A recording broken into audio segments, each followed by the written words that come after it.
YouTube, Facebook, and X. And for the premier sports talk experience, tap into our Roku channel. Start your mornings with Mac and Jack covering all the weekend sports action. Then pour a cup and enjoy all the sports you can drink on the Coffee and Sports podcast. At midday, talk sports from east to west on the Coast to Coast podcast. Followed at night by some hot girl talk with Prim and Proper Sports featuring Sonia Pearson. Talk boxing on the Gloved Fist. Yankee fans tune in for Start Spreading the News. And there's more on the College Sports Huddle and Sports Scope with Robert Butler. And that's just a sampling. There are 20 podcasts in all and 70 weekly shows giving us a 3.4-star viewer rating. To find us on Roku TV, search for National Streaming Sports on the Roku search bar. Click on the logo and you're in. For laptops, mobile phones, and tablets, download the Roku app. National Streaming Sports, live and on demand sports talk for America. This show is brought to you by BetUS.com. 125% off your first 3 deposits, 30 years experience, secure site, wagering for all sports, including during the games and futures. SeatGeek provides you the best prices on sports and music events, game tickets, and concerts. Use NSS promo code to get $20 off your first ticket. Keep using the NSS promo code when purchasing tickets for great deals in the future. In Fanatics at nessp.info for your favorite teams, sportswear. Click on the link, and while you're there, check out our national streaming sports merchandise.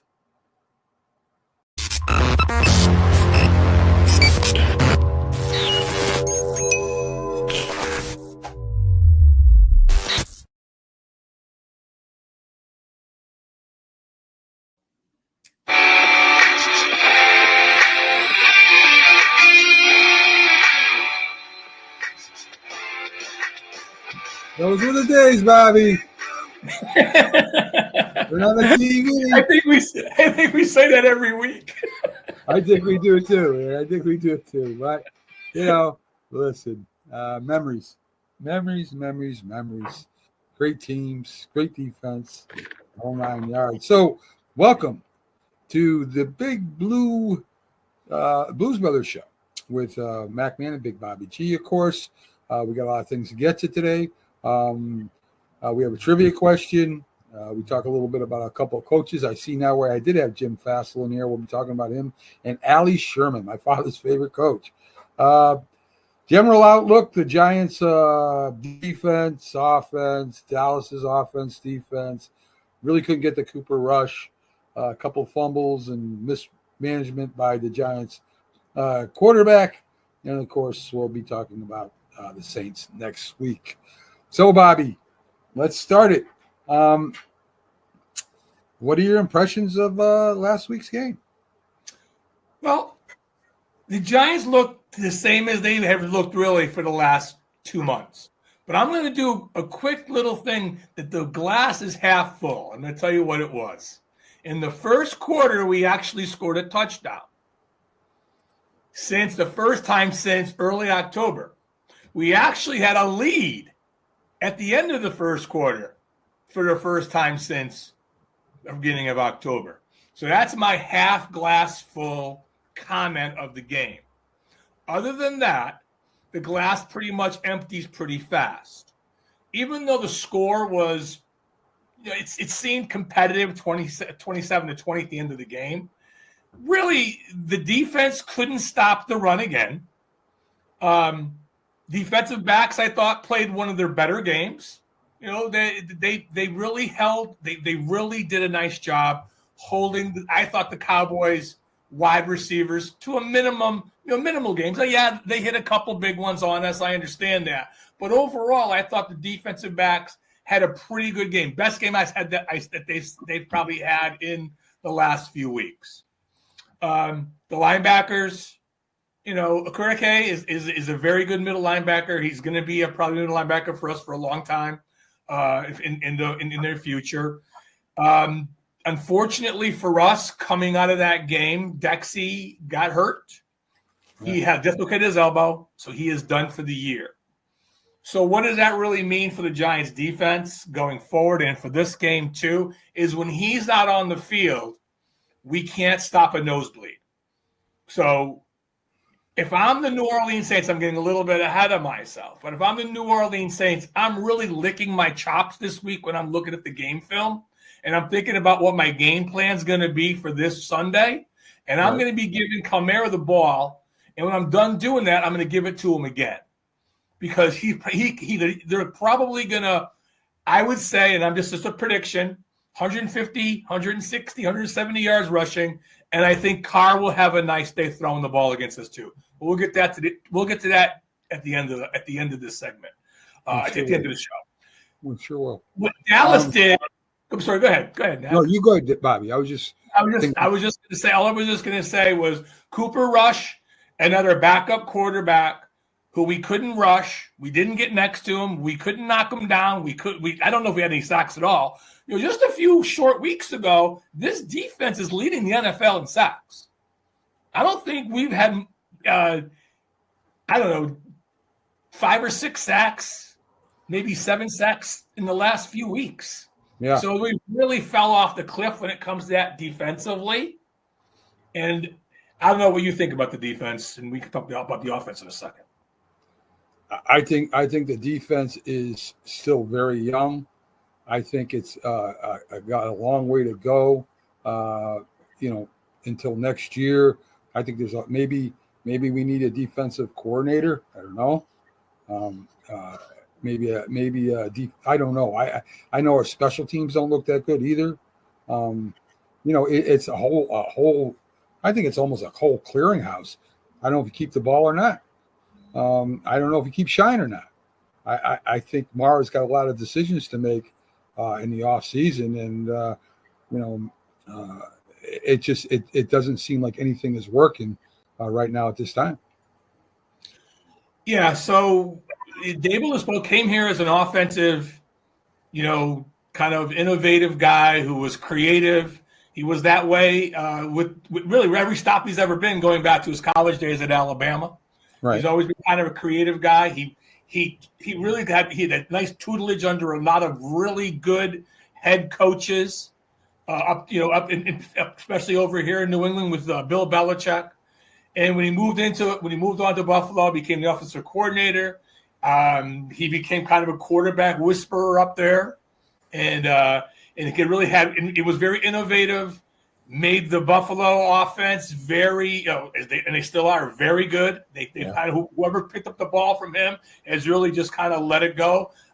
The stuff that he's put in place, they've been able to kind of just say, okay, it's not broken. We're not going to fix this. Right. So, and I don't know if it's the quarterback, and we can talk about Daniel Jones in a minute. If he was the problem, if Dable was the problem, if the draft's the problem, there's so many problems. You're saying blow it up. It's funny because I'm not sure that. Well, I know Mara doesn't want to do that. John Mara does. And we talked about this, I think, our last show. John Mara does not want to blow up this team and start from scratch again. Now, that being said, maybe one goes, but if one goes, it'll be the coach. I don't think the GM goes. Okay. If they both go, then they both go. But if one goes, the coach will have to go, and they'll let Shane pick the next quarterback, whether it's in the draft. There's some free agent quarterbacks out there. The Giants may not like what they see in the draft, depending on where they're going to pick. Right now, they're picking number 3. That probably doesn't get him Sanders because the Raiders are picking number 2 as of today. And if the draft was held today, I think Sanders would go to I almost said Oakland, to Las Vegas, and it would leave us with the rest of the quarterbacks. And maybe you find just as good a quarterback in the second round as you might find with the 3rd overall pick. I don't know. So there's a lot to be discussed as and I'm getting ahead of myself again, but we're talking. I'm trying to figure out what good I can say about this team. And you know what's scary and bad?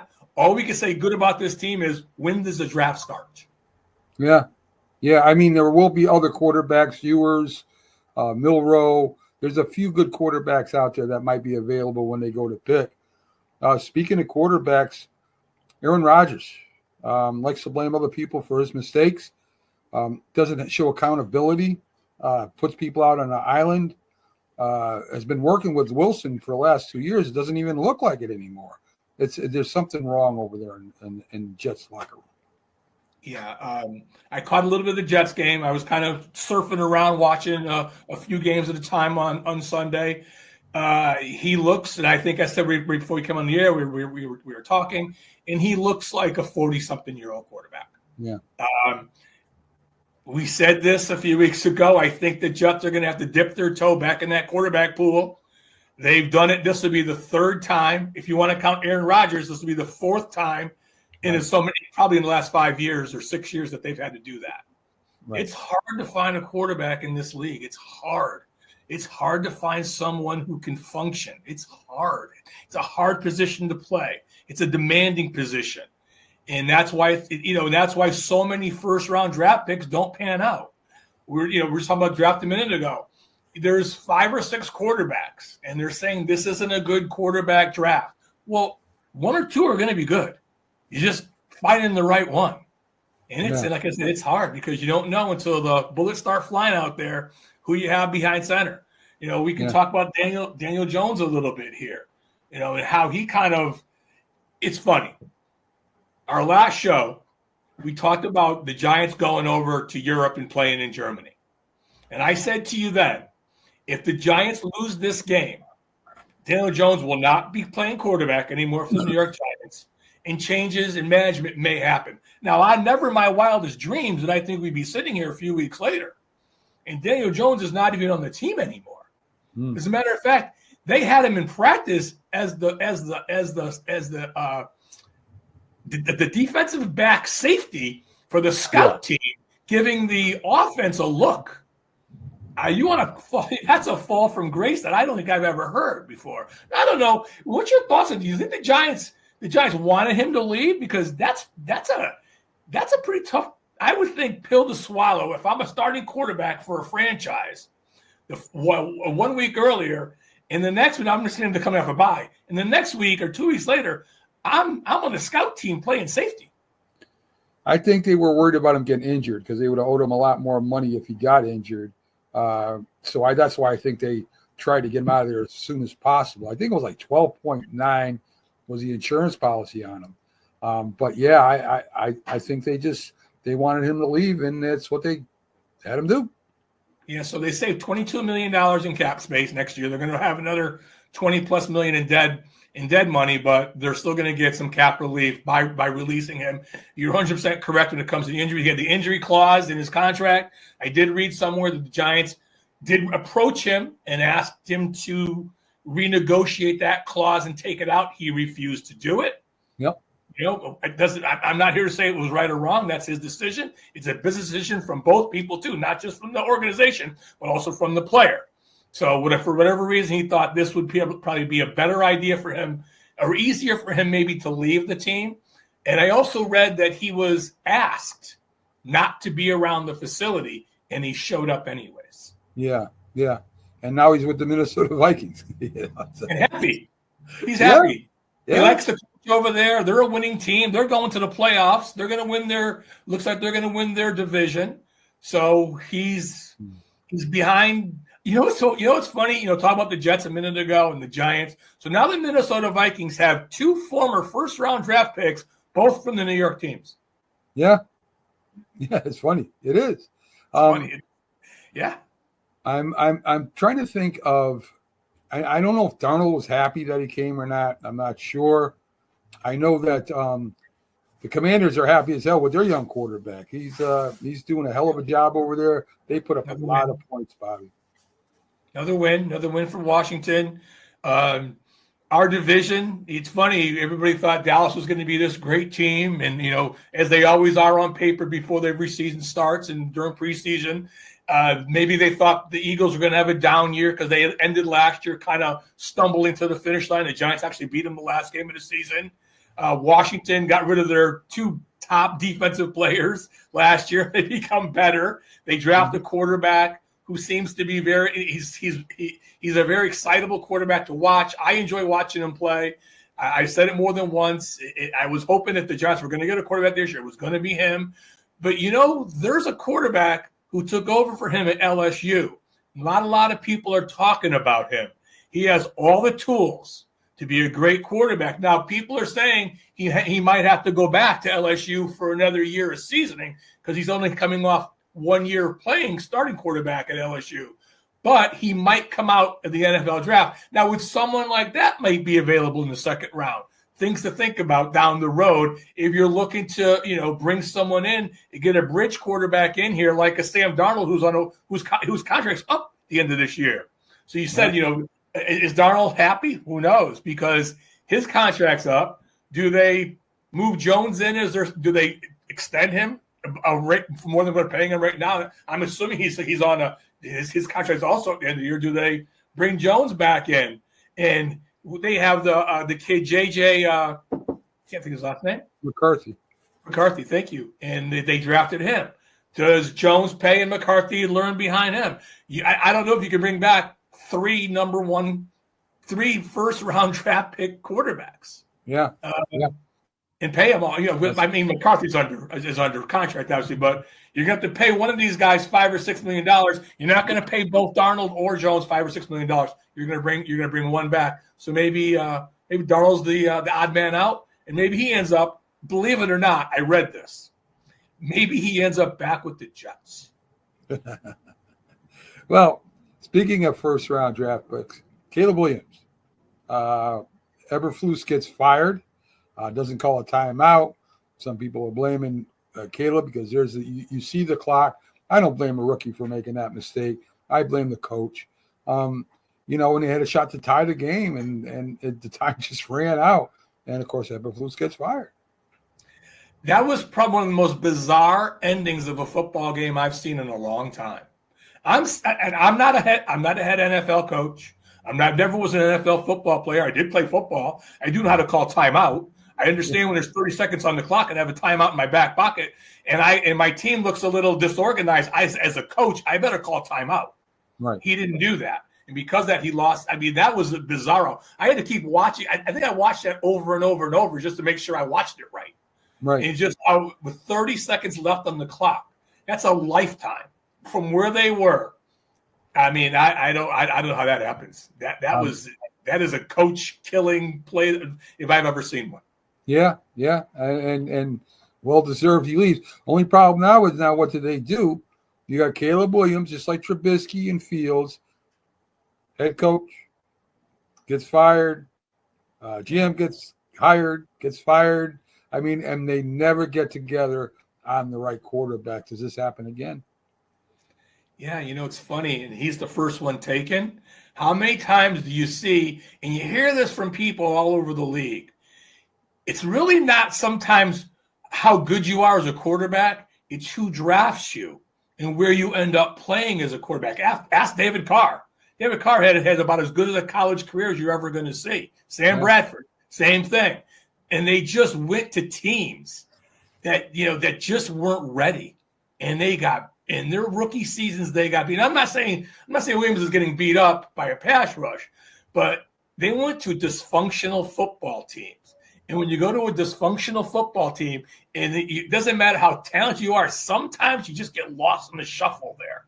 So it's funny we were saying about quarterbacks, and it's 2 or 3 are going to be good, or 1 or 2 are going to be good. A lot of it really depends on who drafts you, who your coach is, how stable the organization is. Who wouldn't want to go to the Pittsburgh Steelers coming out of college if you're a quarterback? They've been there forever. They always have a winning season. They might not make the playoffs every year, but they're always in the hunt. The coach has been there forever. The management team's been there forever. Who wouldn't want to go there? Unfortunately, you got the Chicago Bears and some of these other teams that you don't know. Yeah. And speaking of that, Bryce Young looks pretty good. I've been all over. I've been all over him since he's been drafted.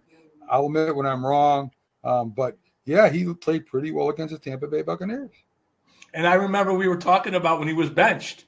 I remember saying to you, now do the Giants pick up the phone and say, "Hey, what are you thinking about? What would it take for us to pry him off your roster and bring him here?" Right. And and the Giants, I mean, they might have called him, and the Panthers might have, we're not looking to move him, but conversations like that have to be had. And do the Giants sign one of the, speaking of Steelers, do the Giants sign one of the Steelers quarterbacks? They're both going to be free agents. Steelers aren't going to sign both of them. Do we sign the one they don't sign? I don't know. Me either, Bob. So let's talk about a couple of our coaches here. Jim Fossil had 3 winning seasons in 7 years. So not the best record, that's for sure. Is he a top coach?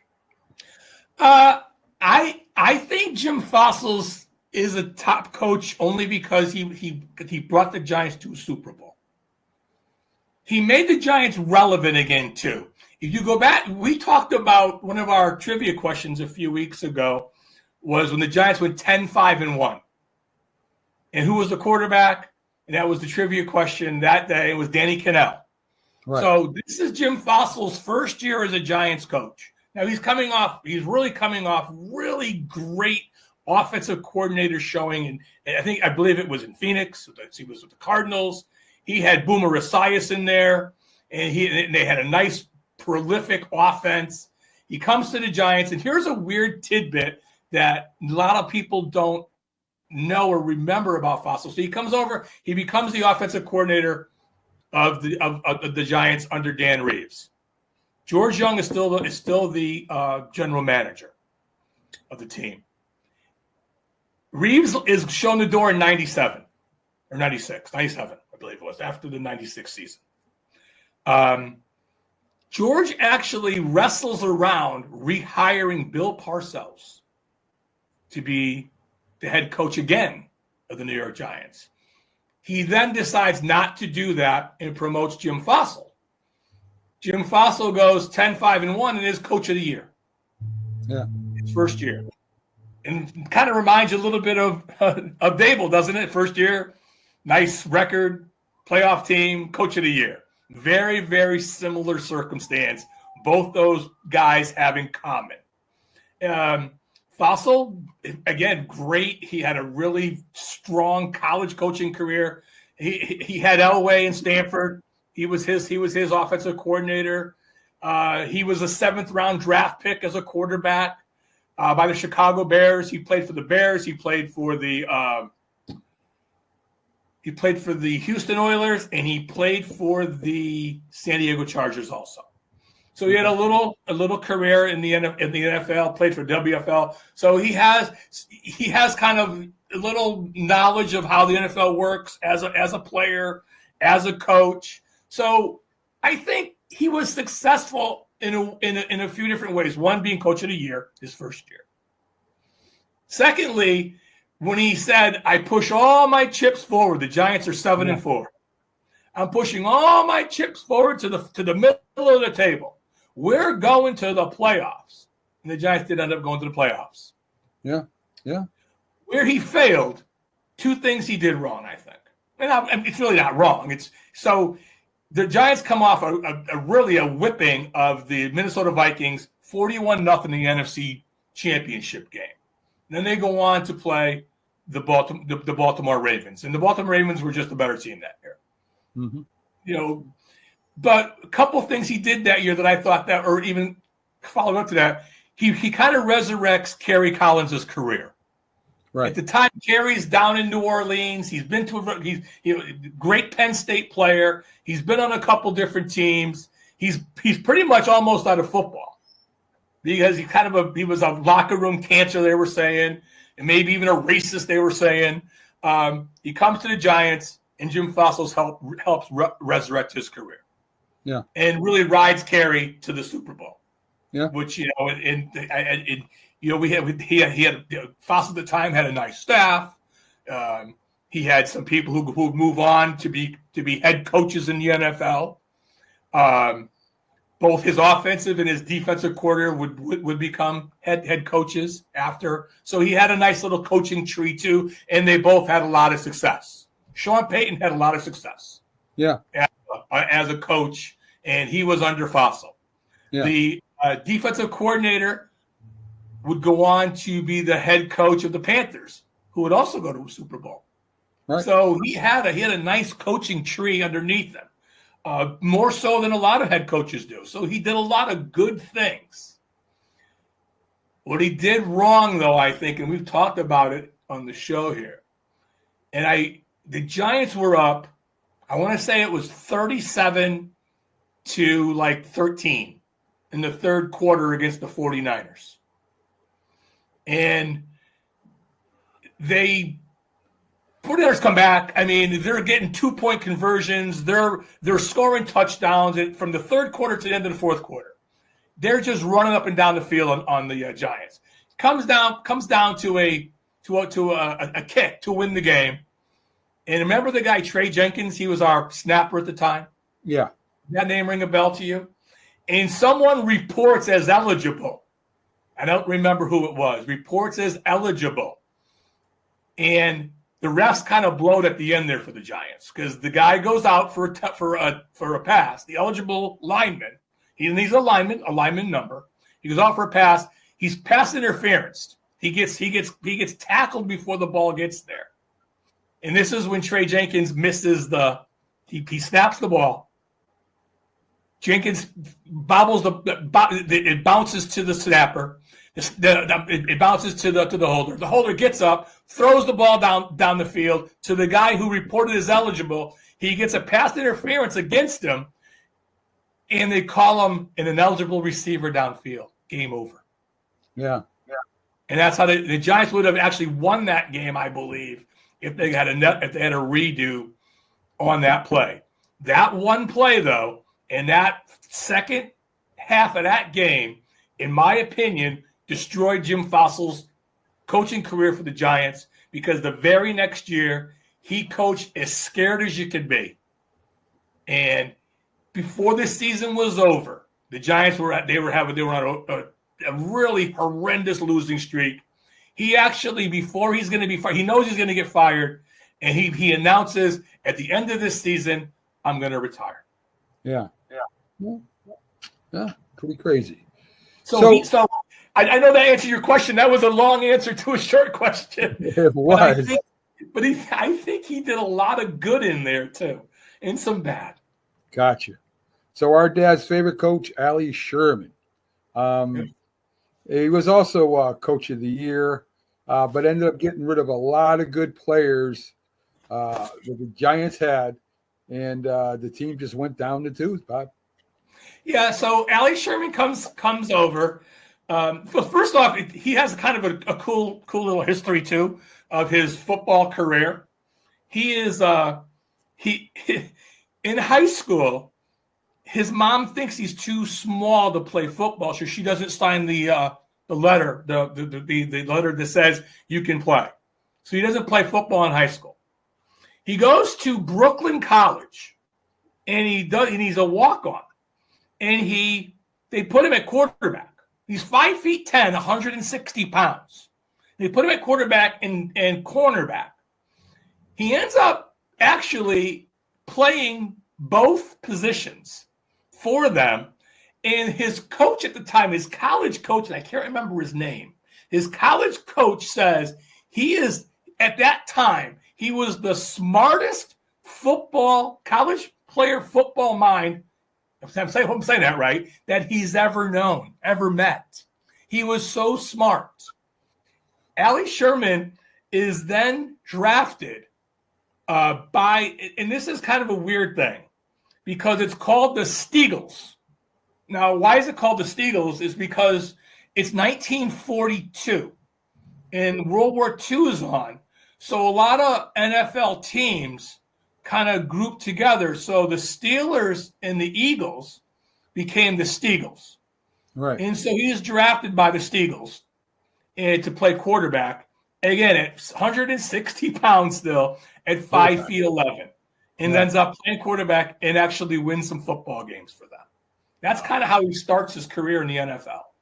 Wow. He also coaches. He goes on to coach in the Canadian Football League before, and he comes back to the Giants in 1959 to be their offensive coordinator. And I'm kind of zipping through some time stuff here because this is really through the 50s. He's kind of bouncing around. He's in the CFL. He's in college, and he was actually with the Giants. He left the Giants. So he comes back to the Giants in 1959 to be the offensive coordinator because Vince Lombardi has moved on to the Green Bay Packers. And here's a caveat to that, though. Vince Lombardi is begging him to come to Green Bay to be his offensive coordinator. Wow. And the only reason why Allie doesn't go there is because he has his sights set on being the Giants head coach. Yeah. Which you were right. He becomes the Giants head coach, 61, 62. He's coach of the year. NFL coach of the year. Interesting. And then the wheels come off. As Dad would tell you, the wheels come off, and he's – go ahead. You can maybe pick up all the people he got rid of. Rosie Greer, Sam Huff. I mean, all I think even Roosevelt Brown, some of the greatest Giant players ever. And, Dad hated him. He just hated that man. We'd be having a few in the back, and all of a sudden he'd say, that's the worst damn coach the Giants ever had. So let's push on to next week. I know it's a little early. Derek Carr, we talked about Kamara before the show. Going to run a lot on him. Derek Carr, I think, will use a play action pass now and then. And he's got some good receivers too over there. So I think the Giants are in a lot of trouble.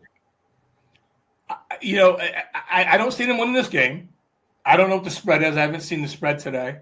I don't think it matters. It could be 3, it could be 4, it could be 7, whatever. I know it's a Giants home game, so they say that's worth 3 points. So whatever that means. The Giants have 5 games left. I looked at the schedule today before I came on with you, and I can't find a win on the schedule.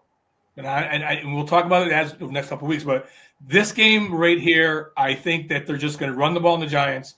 There's no Dexter Lawrence in the middle there to stop the run.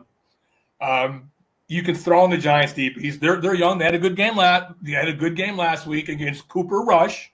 Derek Carr's a little step up from Cooper Rush, so he'll probably make some plays. I mean, Rush made some plays downfield. I expect Carr to make some plays downfield. I expect them to run the ball handily against the Giants. I don't see the Giants scoring many points in this defense.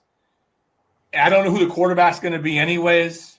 What do you think? Do they stick with DeVito? Do they go back to DeVito? Do they march Drew Lock out there? I mean, I don't know what the Giants do here. I would imagine Drew Lock will be back out again because DeVito has been hurt and he's very, very ineffective lately anyway. Some news out of San Francisco. I just found this out before I came on. Trent Williams, the left tackle for the 49ers, his son passed away today. Oh, no. I didn't hear that. Yeah, just before I came on. I mean, I was wondering why he wasn't playing, and, that's kind of sad, man. Wow. Yeah, no, it's you lose a child, and, my heart goes out to any family who has to go through that type of pain, for sure.